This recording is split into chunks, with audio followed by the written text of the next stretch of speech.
Bonjour et bienvenue. Aujourd'hui, nous allons explorer les changements aux services électroniques de la Commission des oppositions des marques de commerce, résultant de l'entrée en vigueur du projet de loi C-86.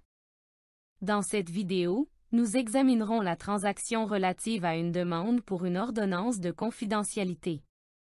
L'une ou l'autre des parties peut demander à ce que certains des éléments de preuve qu'elle entend présenter soient gardés confidentiels. Ceci se fait par le biais d'une demande pour une ordonnance de confidentialité qui contiendra, entre autres, les motifs pour lesquels ces éléments de preuve devraient être gardés confidentiels. La demande pour une ordonnance de confidentialité est disponible pour les procédures d'opposition, les procédures de radiation en vertu de l'article 45 et les procédures d'opposition à l'encontre de l'inscription d'une indication géographique. Vous pouvez y accéder par l'entremise de l'onglet « Correspondance générale ». Veuillez noter que cette transaction demeure disponible en tout temps. Il revient à vous de déterminer si cette demande est admissible, en fonction de la restriction de temps prévue à la loi. Pour cette présentation, je soumettrai cette transaction dans le cadre d'une procédure en vertu de l'article 45. Pour débuter la transaction, connectez-vous à votre compte des services électroniques de la Commission des oppositions des marques de commerce. Une fois connecté, cliquez sur l'onglet Correspondance générale qui est situé à gauche de votre écran, ou faites défiler la page vers le bas et cliquez sur le lien Correspondance générale. Sélectionnez un critère de recherche. Pour cet exemple, je sélectionnerai le numéro de demande comme critère de recherche. Entrez ensuite le numéro de la demande et effectuez une recherche. Sélectionnez ensuite la demande et cliquez sur Continuer. Sélectionnez ensuite la procédure d'opposition ou la procédure en vertu de l'article 45. Si vous êtes un agent de marque de commerce, vous verrez cet écran. Si vous n'êtes pas un agent, vous ne le verrez pas.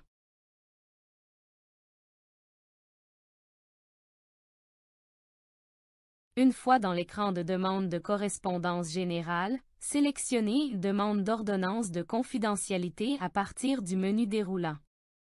Ici, indiquez ici si vous êtes le propriétaire inscrit ou la partie requérante.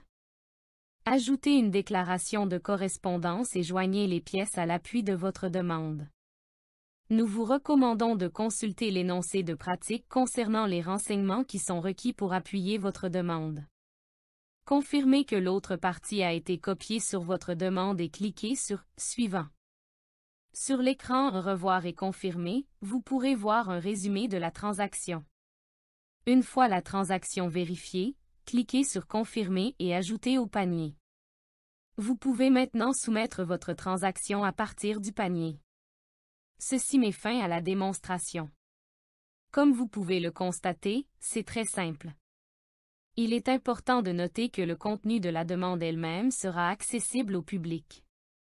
Nous vous recommandons de tenir compte de ceci lorsque vous rédigerez les renseignements que vous soumettrez à l'appui de votre demande.